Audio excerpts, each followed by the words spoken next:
Greetings, ladies and gentlemen, and welcome to Memories of the Mizrach. I am Rabbi Saul Zucker. I have the privilege and the pleasure of serving as the head of school at Ben Parat Yosef BPY. This program is such a vital part of our school, and more than that, it's a vital part of the Jewish world today. The stories that you are going to see in this program are the stories of the Jews of the Mizrach, the Jews of Arab lands, people who grew up in communities that sometimes were friendly and sometimes were hostile, and they left those lands to come to Israel, to America, sometimes to stops on the way in Europe, and had to, in a sense, restart their whole lives. It took courage, it took strength, it took determination, it took spirit, and throughout, the Jews who are represented in this story, the stories of the Mizrach, represents the will and the strength and the inspiration that are all reflective of the Jewish people. Their stories are our stories. Sometimes they're stories of adventure. Sometimes they're stories of setbacks and challenges and opportunities. Their stories are meant to inspire and to guide us, to help us understand where we came from as a people, to help us understand what it takes and what it can take for us to flourish and to thrive. Welcome to Memories of the Mizrach. I know you're going to be inspired.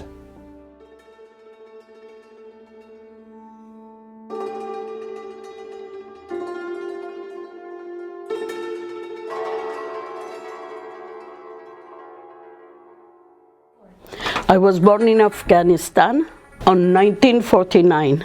We are 8 kids, 4 boys and 4 girls, equal.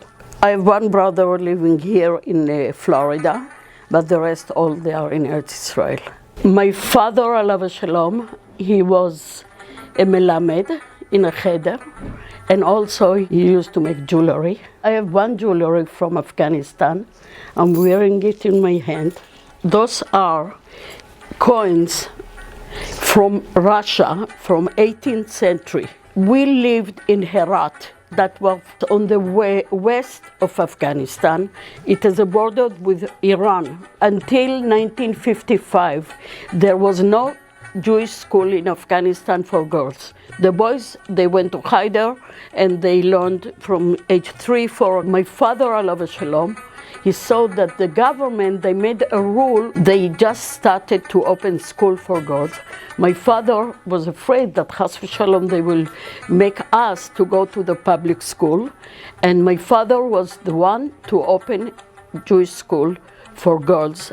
And I was the first student in Afghanistan, all the generation back to Sarai Menu, I can say. The Jews in Afghanistan, there was no such a thing, somebody that is not Shomer Shabbos. The Yiddishkeit there, it was very, very strong. The Jews learned Gemara, they learned all the Torah and everything. In Herat, there were 4 main families. This is my family tree. My family tree going 400 years back. It's the Gold family. I have another one, Bezalel, that's my mother's side. The background of the Gold family, it's all the way to Bavel, Iraq of today. My grandfather from my mother's side, Rav Yoshua Amram, he was a Rav of Yahadut of the Afghani Jews. And when he came to Eretz Israel in 1949, I think he went to Eretz Israel, and he became the chief rabbi of Afghani Jews in the whole world. The women in the shul, when they read the Parsha on Shabbat, they used to translate it to Farsi, Afghani Farsi. The language is Farsi. There are few dialects. It's a different dialect in Afghanistan they speak, and my family, we had also our language. It's called Gelekit. Our language was mixed Hebrew and English, like in Yiddish. The Bet Knesset Shul, it was the main part of the community. Most of the Muslim countries, I don't want to give them credit, but most of the Muslim countries, Bichlal in history, they weren't anti-Semite. The problem started, I'm sorry to tell you, after 1948, when the State of Israel were created, and we wanted to go to Eretz Israel. And I will tell you how we went. We couldn't tell in Afghanistan that we want to go to Eretz Israel. They will not let us to live.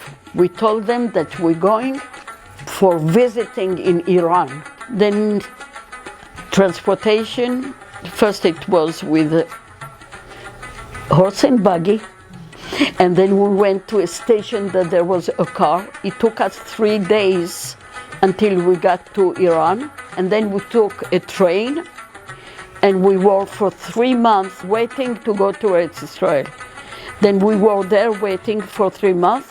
The Sochnut sent, the Jewish agency for, then they were waiting for us. We went with Air France, and just to show you, so many Jews, they left and they were going, they didn't have room for chairs. We children, we sit on the floor. If you were in Eretz Israel today, the airport, it's so modern and everything. On those days, it was a little house, and you have with the bus to go there. It was very different. When we came to Eretz Israel, we lived in shack for 2 years. And after 2 years, we moved to Yerushalayim itself, and we got an apartment, 1.5 room for 9 people. And you know what, kids? We never complained. We didn't have any toys, nothing we had, but we were happy. Remember that we have home called Eretz Israel, that it's have to be our goal, even that we live in a galut, our goal is Eretz Israel. Baruch Hashem, I have somebody continuing my way. And not only my way, all the way back.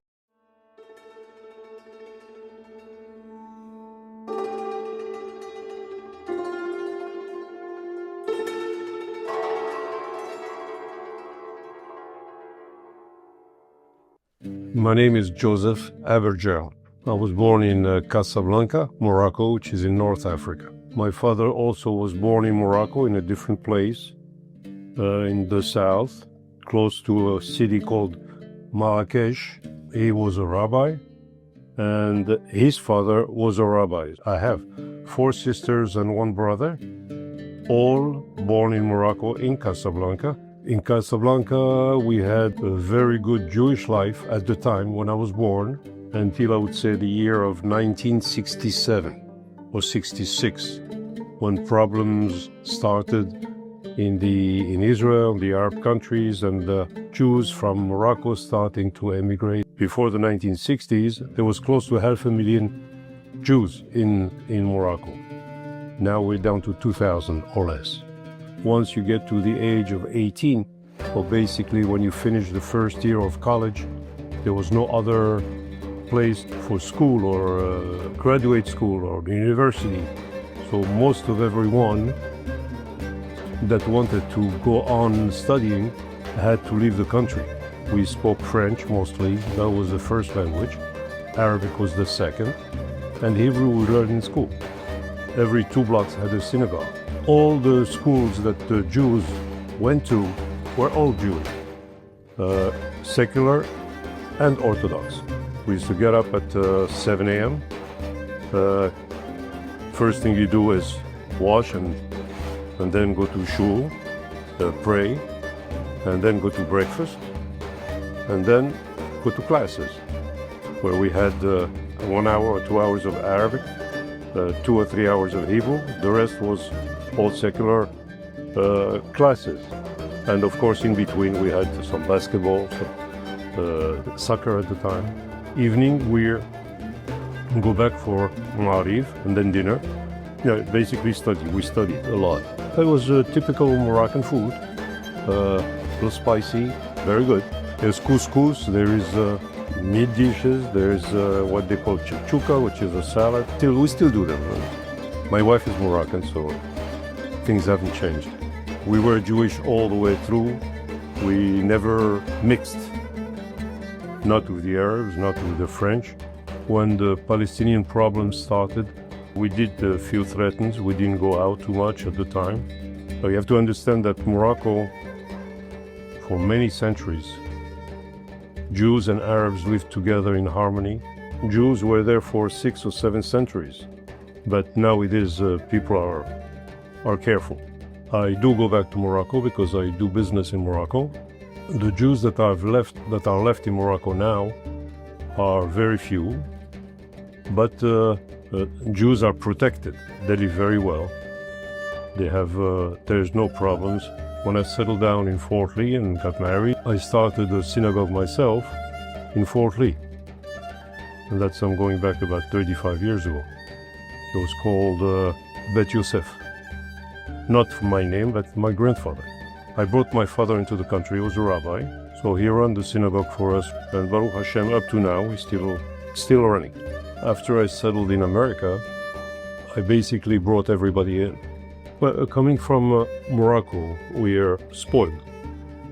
We had maids, we had drivers, we weren't rich, but we had a very good life that only wealthy people can have here. So when I came with no money, and I got a job in a place called Muncie Park Hotel. So I worked my butt off, I did like 45 hours a week in 3 days. And then I worked in a delicatessen in Spring Valley. So I kept going back. I used to go back anyway because my work was in Morocco, so I traveled a lot. And during one of these trips, I was looking and was lucky enough to find the right one. And we got married in 1979 in Casablanca. And I'm happy to have chosen that wife. She's still with me, and she gave me 5 kids. And now we have 15 grandkids. I love Morocco, but I don't think I can take it more than 10 days because of the mentality and everything else. You cannot say what you want, and if you're sitting with an Arab, you have to be careful. And no matter how they're nice to you or talk to you, you know that inside they hate you. So it's different. But Morocco life is good. It's very comfortable. It's very beautiful. The food is good. You should visit when you can. Well, the only message I can get is to do the same. When you grow up and get married, you're listening? Mm-hmm. To have your kids come to this school, if not a Jewish school, if not this one. But to do the same thing that your dad did, that I did, that my father did. Okay? So we don't bring the chain.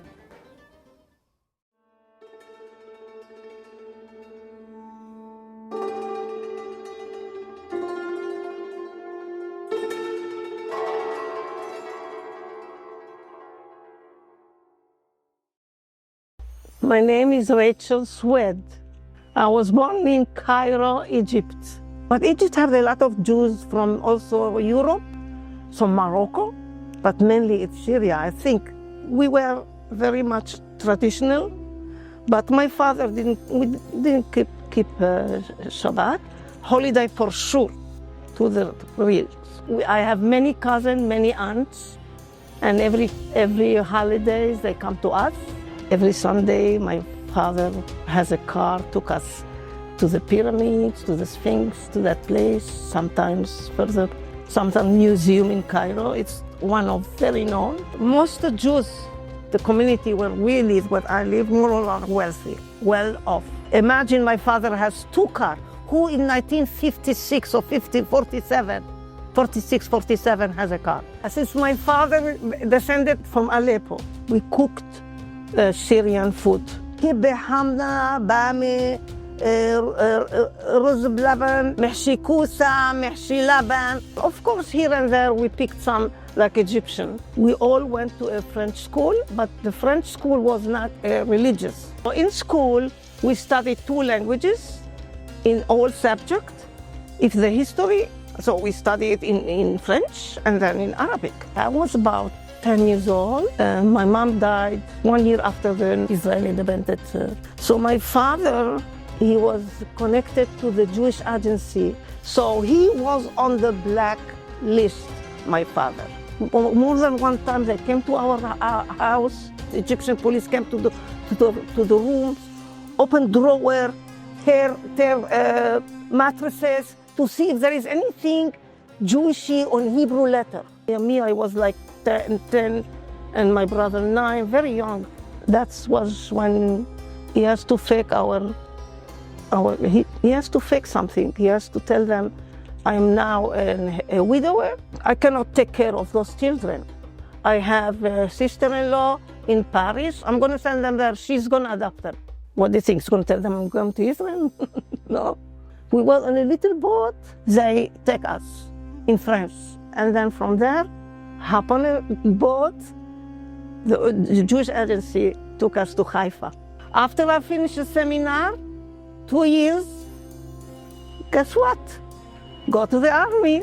If I can say one thing to my parents, why my father, when came in million times here in Israel, didn't stay there? If he has it, that was before 1948. He made a mistake. Why not? He was, as I told you, active with the Jewish agency. The main thing, what he did in Israel, he was faking passport non-stop. So when he came to Israel, after 11 years, he came to Israel and walking down the street in Tel Aviv with him. People met him, hey, how you doing? And they start talking in Arabic. Daddy, how do you know this guy? We're in the street. I don't know this person. We're walking down in the city. He said, oh, this one of them. That I perfect. He was really helping family to escape. Imagine you are 21 years old, 10, 11 years, he didn't see your father. And imagine him crying. Very emotional, very emotional. He came to Israel and he see us. He passed away after 9 months. Oh, wow. But he was buried to Israel. That's more important. After I finished that, continued teaching in the city. I got married in Israel. So one my cousins met me with him. It was a small wedding, just really close family. And I came in here, straight to New Orleans. It's a fun city. I left my family in Israel, so I have to go in a new life, newly wed, and I live my life. It was fun.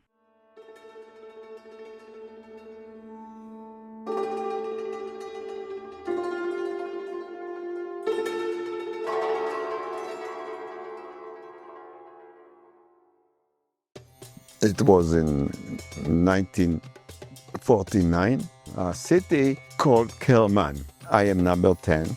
I had another 12 siblings. The family was not rich. It was okay. My father worked selling carpets. He was very humble, very simple. The life was good. They had their own house, like 2-story house, also helping other people when you had Shabbat. So few families would get together, mostly relatives. They made sure that they also invited poor people. There were a lot of singing. The elders would tell stories. One thing that they would drink, it was arak, especially during the winter time. At that time, the leader was a Shah. Shah is like a king, and he wanted the country to be like a Western country. It was very comfortable living in Persia at that time. And then in 1979, very extreme people decided to take over and put Ayatollah. They become also anti-Israel. Most of the Jews in Iran at that time were quite religious. With the establishment of the State of Israel, my parents decided they become very Zionist, and they wanted to make Aliyah. When the Ayatollah became ruling the Western country, and especially America, they put sanctions on Iran. Many other Jewish families decided to move from Iran, and many of them moved to the States, especially to Los Angeles and to Israel. The move from Persia to Israel was not on a boat that you can bring a lot of stuff. My father was able to sell some of the carpets to maintain the household.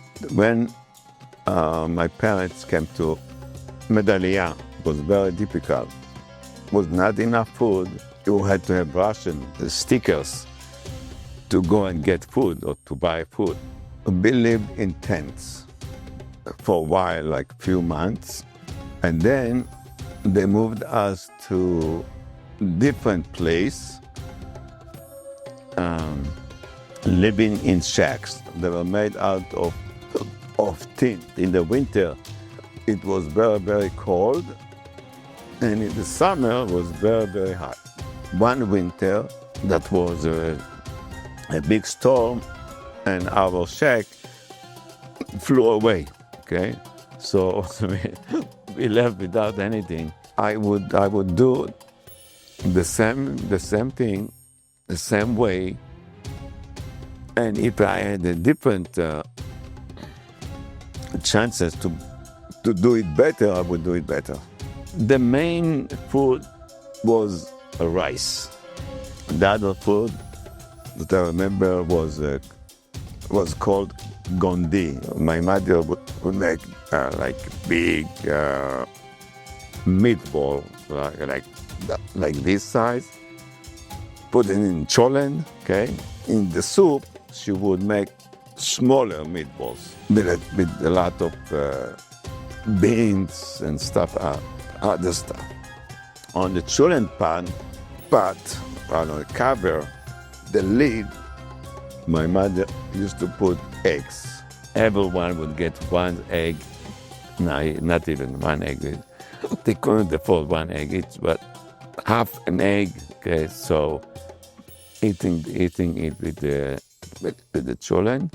And in chicken, she would put some rice, some beans, vegetables. One important message is להיות שמח בחלקך. You need to have to be happy with what you have. Okay. Maintain what you receive in a religious school. Take it with you, forever you go, and even develop it as much as you can. And thank your parents for having you and give you a good education.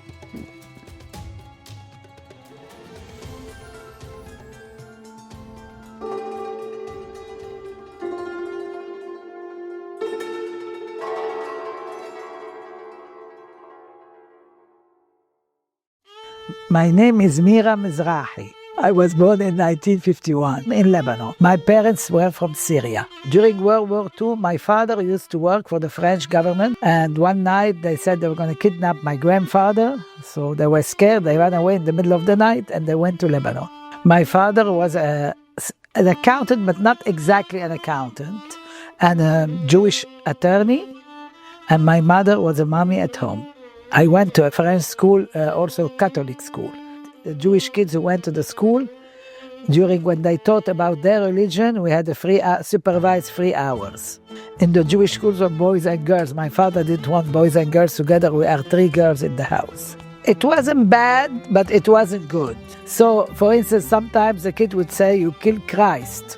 So the nun would come and say, "You can't tell her that," because she wasn't there when Christ was born. When the 6-Day War happened, somebody told me, "You stole my land, our land." I said, "What land? I am here with you. How can I steal something?" So this is a little bit. Otherwise, everything was fine. Well, my recollection is not as a little kid, as an older kid, okay? So in the morning, you have breakfast, you go to school, you come home for lunch. Everybody came home for lunch. Even my father came home for lunch. And he had a nap and he went back to school. And the same thing we did. So we go to school from 8 to 12, come home, and go to 2 to 4. And my father went to work like at 3 o'clock, didn't come home till 6. At the weekend, you go to the movies. In the summer, you go to the beach. And in the summertime, we didn't stay in Beirut. We went to the countryside called Pavdoun because it was very hot. Friday night, we were not allowed to go out. The other kids went out, and we stayed home, Kiddush, dinner, and Shabbat. And something different that we don't have in America now that the holiday of Purim is coming, we do firecrackers on Purim. And everybody walks on the street dressed up. We had friends who were not Jewish, and the relationship with the Christian was better than with the Muslims. I don't know if people know here, but there is a famous appetizer called kibbeh. Everybody has in America kibbeh. There is the mini meat pizza we used to have. There are other things. We used to make those kibbeh in a tray. We have it with rice too, because we do flour rice because we use it for Pesach. We didn't sell the chametz. We gave all the chametz to the non-Jews. On the Seder night, the women did not read the Haggadah, only the men. And the women were sitting. My mother had platters of boiled egg, potato, peas, and carrots for us to gnash on, while the men were reading the Haggadah. But we have different minhagim with the Haggadah that we still use today, where in the beginning, when you start reading the Haggadah, we have a spot where when you break the matzah, and before you hide it with the afikoman, we put it on the shoulder, and everybody should say, we put it on with the right hand on the left shoulder. They ask you, where are you coming from? And the word is asked in Arabic, and the answer is Mitzrayim. And they say, where are you going to? And the answer is in Hebrew, to Yerushalayim. By 1969, the trouble started because I don't know if you heard of Arafat. We say Yimach Shemo. He came to Lebanon, he created havoc, he created civil war between Muslim and Christian. But by the 6-day war, that's when we fell. They were marching on the street, and a lot of family left. They came to America, they went to France, to Israel. I left in 1971. I wanted to stay with my friends and continue living the same, but I knew, well, when I left, it was for a vacation, okay? But when I was in Vienna, and I was ready to come back, because I was going back to college, my father said I could not come back, because the secretary of the Jewish community was kidnapped by the Syrian, and he took his job, and I walked to university, so it's the same walk. So they were afraid. So I was stranded in Europe. That's how they sent me to Israel for 9 months. I lived 3 months in a kibbutz, 6 months at Hebrew University. It was okay. I didn't adapt very well. They were hoping I would find a husband there. It didn't happen.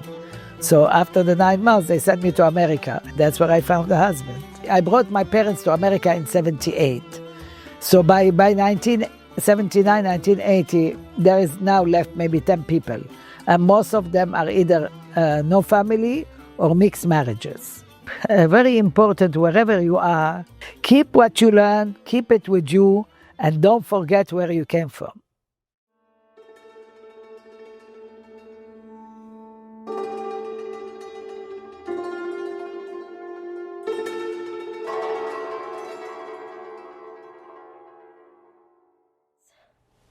My name is Emma Pilasov. My name is Bert Pilosov. So back in our days, it was like about 20,000. And the community in Turkey, Jewish community in Turkey, it's mostly considered as traditional. Most of the people doesn't know any Hebrew because of the government campaign back in like 50s. They forced all the minorities to speak only Turkish. It dissolved day by day, and for example, her grandma only used to speak Ladino, which is a Judeo-Espanol. Yeah, but in your house, it was mostly French. French, yes. Turkey is a Muslim country. Actually, it's not an Arab country. The problem is you're a minority. You feel it. You don't feel that much anti-Semitism. You just feel being minority, being different than the others. I live in an apartment, and in our apartments there were lots of Jews and Muslim people also, and we were living in harmony. We were very happy, and they were respecting us, our holidays, and We were respecting their holidays also. Even though Jews live like some towns, some specific towns, it's not a Jewish town. The school I went was a German government-backed school, and there were only like a handful of Jews in my school. I went to a Jewish school. We had to go through lots of securities because since we were minority, we had always threats to schools. Sometimes we didn't even go to schools because if we have like a phone call from a police that we have a threat or something happened in Israel, they were saying that today is not a day to open the Jewish schools. The Shabbat food was dairy.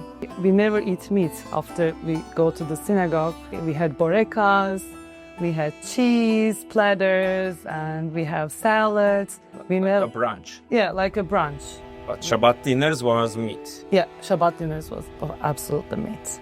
It was very common in Turkey that, I mean, most Jewish people were entrepreneurs, that they had their own business, and like many of my friends follow their father's step. They work with their father and eventually took over the businesses. And my mom was a housewife, and my dad was a finance man. We had a couple of Jewish youth groups, and they were also social club like JCCs. The one I was part of it was a Zionist group called Betar, and it's a Brit Trumpeldor. It's founded by Jabotinsky. It was very Zionist group. I was doing volunteer security, which is called Mizrach. That Mizrach is like helping its schools or organization have like extra security guards. There were 2 bombings in Turkey. So one happened in 1986 in Neve Shalom synagogue and killed 26 Jews. In 2003, there was another attack. My mom was in the synagogue when that terror attack happened. I was planning to go to the synagogue also, but that day, I don't know what happened, I didn't go. I turned on the TV and then I saw there was a terrorist attack in the synagogue that I go every Shabbat. And then all of a sudden, I remember that my mom was there. She was helping set up the kiddush. And then I ran in a cab and then I said, just take me there. And then they closed the streets. I just pushed the police away and then I said, I have to go because my mom is inside. I saw my mom full of blood and I said, Mom, are you okay? She said, Emma, don't ask me. I stepped on people that they were on the floor. I don't know if they were living. I saw like babies on the floor. It was disaster. I'm so scared. Just take me home. They didn't let me take her home. And I tried to clean her a little bit. Thank God it was other people's blood, but it was like really, really scary. My parents were also in that school. My father, he was hospitalized, but thank God, like after being in the hospital, so they discharged him like same day. He was okay, but again, it was terrible. My kids, I feel like they are very, very lucky because they have like 2 names and one is like they have a regular name and 1 Jewish name. I never had that in my life. I had like 1 Jewish name, Emma, and 1 Muslim name. When I used to go to the grocery stores, my mom used to call me with my Muslim name, Emel. Since we were the minorities, she was very scared that if somebody spots me that I'm Jewish, they will attack us or they will take us away. Jewish population was declining, and at the same time mixed marriage was a big issue, like it's getting higher. And I said, okay, and if I stay, I form my family here, it's gonna be really tough to do this move in 20 years with kids as a family, to move out of the country. So I said, okay, I should do that. And I had 2 options, either Israel or America. My brother was already living in the States. Since my childhood, I had the feeling that I didn't belong to Turkey. I had to go somewhere else and build my family there. And Bertie was the person who helped me to do that. All my family actually in Turkey, and even my sister, my mom, my dad. Every summer I go there to visit them. But it's very hard when you don't have a family here. Even though I don't feel like I belong there, that's where I grow up and that's where I spend my summers, and I want my kids to spend that summers like I did. They are begging me every summer to go to Turkey and they love it. They have all Jewish friends. We belong to not a Jewish club, but mostly we have Jewish people in that club in Turkey, in Büyükada, in Princess Island, and they love it. And they're having so much fun. Yeah. My message will be, don't take anything for granted. So you live in America as a free person, and you are surrounded with Jewish environment, such a strong and supportive Jewish environment. And also you go to such a beautiful Jewish school. So this is really, really a privilege. My message is, don't judge people. Even though we come from Turkey, we come from like different Iran or like somewhere else, just we are all families, we are all Jews. You've just had an opportunity to see the stories of the Jews of Arab lands, of the memories of the Mizrach, of the past, and what it took to go from the past and into the present and then carry us into the future. But the story doesn't end there as history, because in fact there are Jewish communities even today in the Mizrach. We were fortunate to have with us a family who are actually related to some of our students in the school and a teacher in our school, with a great connection, with a strong connection, and present-day living in one of the countries that we've talked about, and that is Turkey. You get a glimpse, when hearing their story, you get a glimpse of what life was like and what life is like today, and a very, very important message at the end in terms of the continuation and the continuity of Jewish history and the Jewish people. Enjoy this epilogue to Memories of the Mizrach.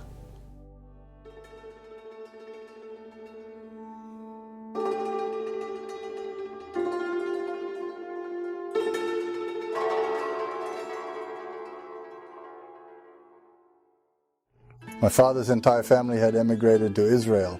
During that particular period, there was the Kadesh ship. They gathered all of their possessions and embarked on the Kadesh ship, making their journey to Israel. During that time in Israel, there was high unemployment and widespread poverty. Or perhaps it had only recently been established. He had money. He went and rented a house there. Others were staying in tents. I was born there. And subsequent to entering the world, my father found himself compelled to make a return after approximately 2.5 to 3 years, around the years of 1952 to 1953. It was a big misfortune. When Israel was established, he converted all his money into Israeli lira by the time he was to return in the years 1952 and 1953. The Israeli lira he had purchased for 12 lira had depreciated to 180 kurush, and he ultimately ended up bankrupt there. Certainly we have always lived with a sense of anxiety. What will transpire? What actions will the new government take towards us? In my life there, I have personally witnessed 3 separate coups and 1 significant memorandum. These military coups invariably led to governmental transformations and frequent modifications to various programs. During our time, there wasn't such rigorous strictness. We experienced authentic friendship, camaraderie. Now, such practices are gone because, for security reasons, no one can enter another's home. You're afraid. When you knock on a door, you're afraid of who will come out. Regrettably, there has been a certain degree of assimilation. Names underwent a process of Turkification. For instance, an individual originally named Avraham transformed it to Ibrahim. Similarly, someone with the name Yasef altered it to Yusuf. In previous times, the present-day environment is significantly more stringent and restrictive. We are not even able to wear this kippah while walking on the street. If you happen to have an issue to address within a governmental office or perhaps within a judicial court, You create very significant differences because of the name.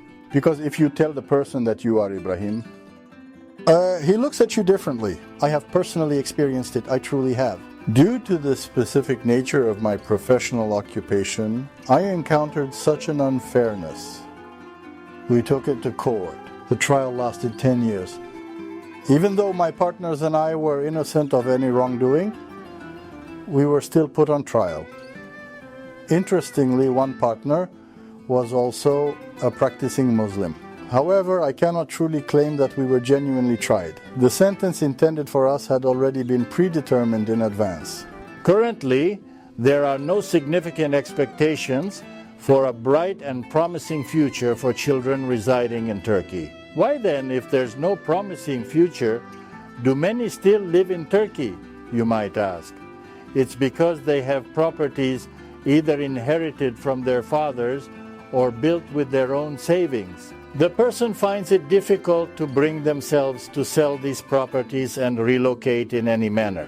Even if the gentleman sells his residence there, he cannot even afford to purchase a dilapidated property. Its value has diminished to 1/10, standing at 10.5. 10 lira, 50 kurush. That is the present value of an Israeli shekel. Regrettably, the present and forthcoming generations will not possess the ability to endure. They simply cannot withstand. There was a time when they truly loved our Kuhishler a lot. They often looked up to us as a model. They once regarded us as a prime example in every conceivable way. Now even our closest neighbor seems to dislike us. You cannot truly live as long as you are not free. Even if you earn a lot of money or gain the entire world, it holds no real value. When I arrive in America, I genuinely feel liberated. I put on my kippah, talit, and tefillin without hesitation. If I want, I put them on, get in the car, and go with the tefillin on my arm, and no one says anything. However, in Turkey, for example, if you were to take the flag of Israel and wave it, I find myself unable to do the same in that location. Freedom is a beautiful thing. This beauty, these aspects, these beautiful teachings are genuinely a wonderful thing. I am extremely pleased that the children are pursuing their studies here, and I am hopeful that they will also acquire proficiency in Hebrew. I firmly believe they will excel in all aspects here, including their mastery of the English language.